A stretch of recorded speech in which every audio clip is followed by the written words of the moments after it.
Today, I'm going to start a series of vlogs about NC Q&A.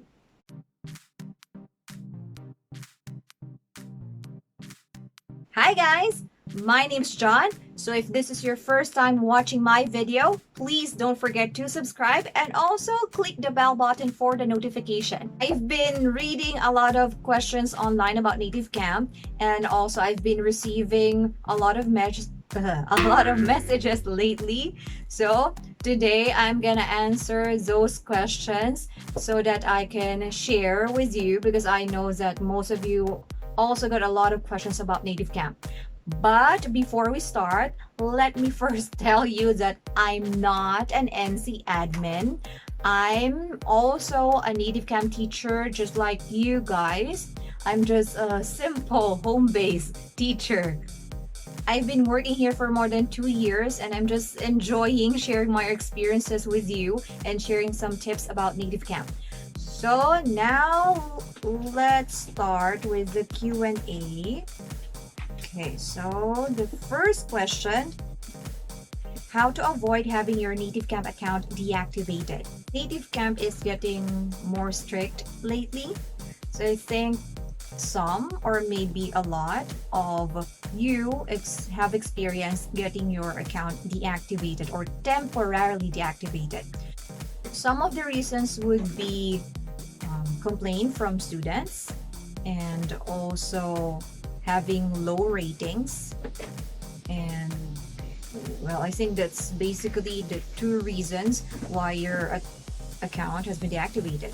You just have to send an improvement plan.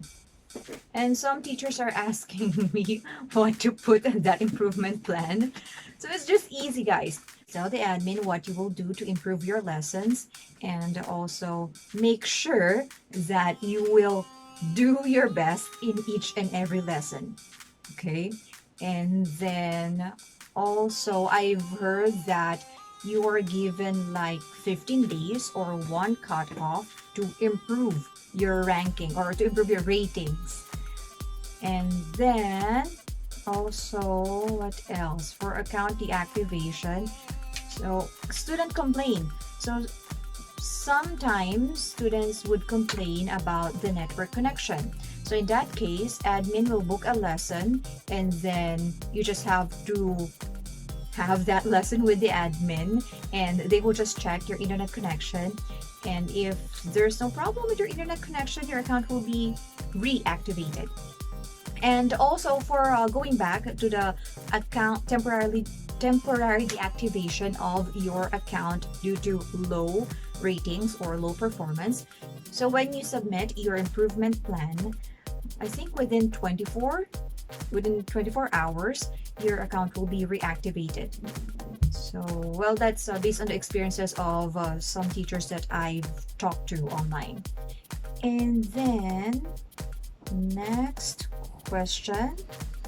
So, platform rating versus students' website rating. So, if you notice, in the NC platform, the rating is based on your monthly rating. Okay, so monthly rating. So for example, January, so your rating starting from January 1st up until the end of the month. And then it will refresh on February. So it will go back to 5-star rating on February 1st.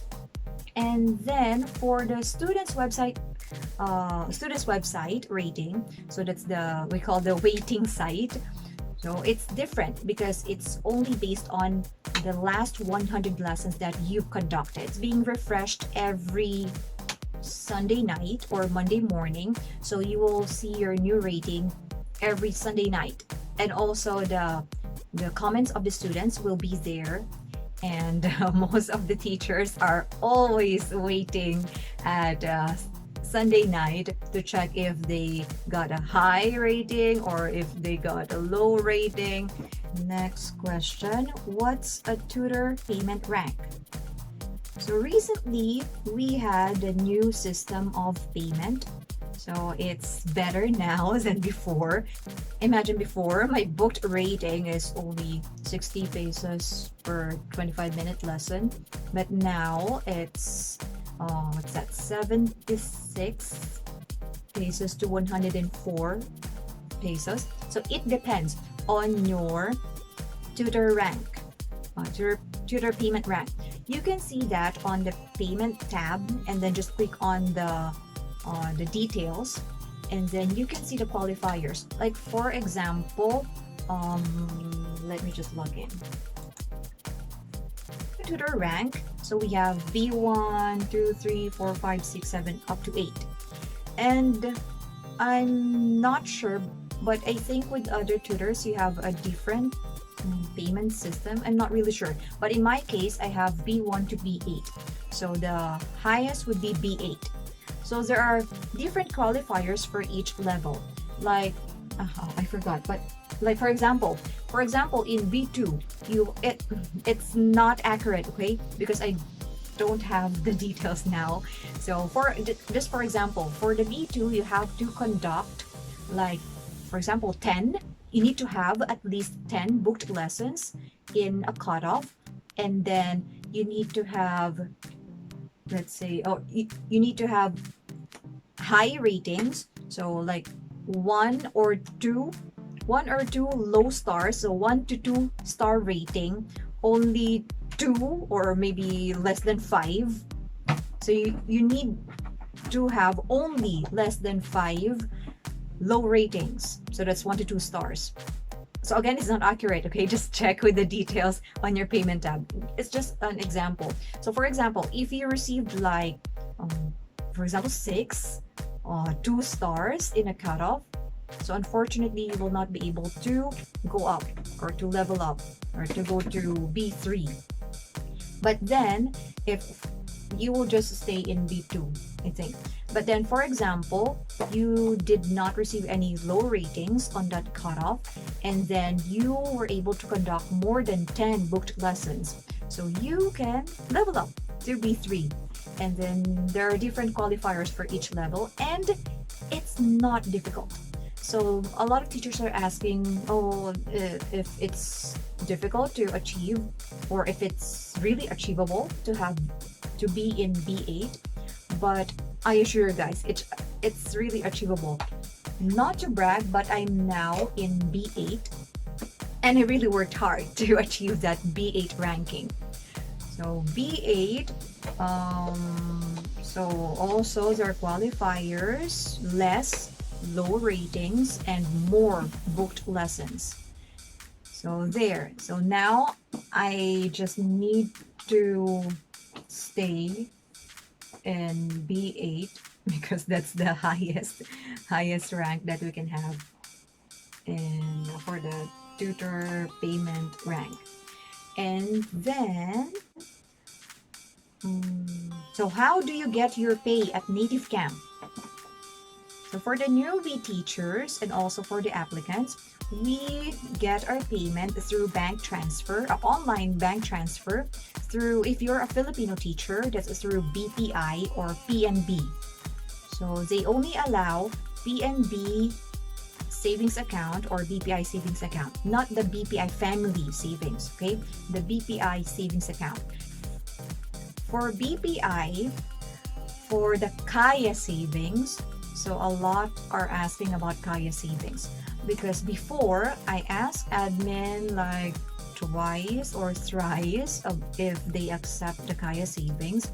So they reply that it's not allowed to use the KAYA savings. But then there are some teachers who are able to use the KAYA savings, and who are now there are some teachers who are now using the KAYA savings. And then I saw a reply from the admin just recently that they now allow BPI KAYA savings. And also for the PNB cash card, some are also using the PNB cash card, and I think it's now allowed to use that. And what else? For the foreign tutors, so it's through PayPal, and then like for example, so there are a lot of OFWs or Filipinos working abroad, and if you still have a Filipino citizenship, So still, you need to have a PNB or BPI account. But if you already acquire a citizenship abroad, like for example, I have a friend in Canada, so she already got a Canadian residency or citizenship. So she's now allowed to use the PayPal. So no need for the PNB or the BPI account. And then last question for today. So I only had 5 minutes of sudden lesson. Should I just click ignore in the message? If you experience having less than 5 minutes of lessons or less than 25 minutes, so it depends. So in my case, I do not click ignore. Well, it depends. Like in my case, for example, I was on standby and then I remember that I forgot to do something, so I just click on not standby, but then I didn't notice that a student came in, and then you just be surprised that there would be a message so a red on the message tab, and then in that case I just click ignore because I didn't even get a chance to talk to the student. For example, we were having a lesson with a student and then all of a sudden it got disconnected. And it's a sudden lesson. For a sudden lesson, there's no way that you could go back to the student. So in that case, so you can just create a message or you can just send a message about internet connection. So if you know that it's not a problem on your part, so just still send a message. So you can just say sorry to the student about the internet problem. You can send a message on how to check the internet connection, something like that. I think there's a template for that, for the internet connection problem. So, well, for me, I would suggest for you to still send a message because for the sudden lesson, it's paid per minute. Okay, and so every minute counts. So I always make sure to send a message, even if it's just for 3 minutes, so that every cent that I earn for that 3 minutes is still paid. There you have it, guys. So how to avoid having your Nativecamp account deactivated. Just do your best in each and every lesson. Make sure that you always get a 5-star rating. And if in case that you get a low rating, just conduct a lot of lessons and also make sure that you are familiar with all the textbooks of Nativecamp. And then platform rating versus websites, platform rating and the student's website rating. So it's really different. Platform, that's for a month, 1 month of average rating. And then for the student's site, that's only for the last 100 lessons that you've conducted. What's a tutor payment rank? So in my case, I have a B1 to B8 rating. So there are different qualifiers for each level. And it's achievable to get the B8 rating. And then, how do you get your pay at Nativecamp? If you're a Filipino teacher, so PNB or BPI Savings account, Kaya Savings is now okay based on the current reply from the admin. And PNB Cash Card, it's also okay. And then, what else? Oh, I only had, so for the ignore tab, well, it depends on the situation. If you were able to talk with the students, I think it's okay to put some message. You can have the template for the internet connection problem. So there you have it, guys. And if you have any questions, please don't hesitate to click the inquiry tab. So you can always ask our admin. Some of you are complaining that it takes a long time for the admin to reply to our messages. Well, guys, there are a lot of students here at there are a lot of teachers here at Nativecamp, and I think there are only a few admin, so sometimes it would take time for them to reply to your messages, but I'm sure that they will reply because in my case, all of my questions, all of my complaints are being answered. So just don't hesitate to click the inquiry tab And again, I'm not an admin. I'm only a teacher. I'm just sharing you the knowledge that I have based on my experience of teaching here at Nativecamp. But still, if you have any comments, questions, and suggestions, just leave them below. And you can also participate in this series of blogs. So just key in your questions below, or you can always send me a personal message. So thank you guys. Again, my name is John, or teacher Johanna. So thank you so much. Again, please don't forget to subscribe. See you next time, guys. Bye.